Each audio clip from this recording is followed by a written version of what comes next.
One afternoon, as the king took a nap, the monkey sat next to the king and fanned him.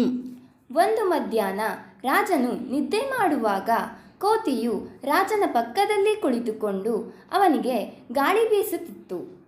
Meanwhile, a fly came and sat on the king's nose.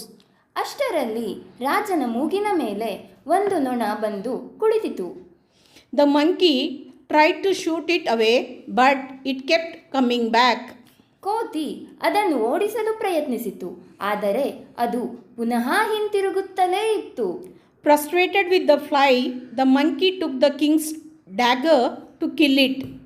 ನೊಣದಿಂದ ನಿರಾಶೆಗೊಂಡ ಕೋತಿ ಅದನ್ನು ಕೊಲ್ಲಲು ರಾಜನ ಕಟಾರಿ ತೆಗೆದುಕೊಂಡಿತು.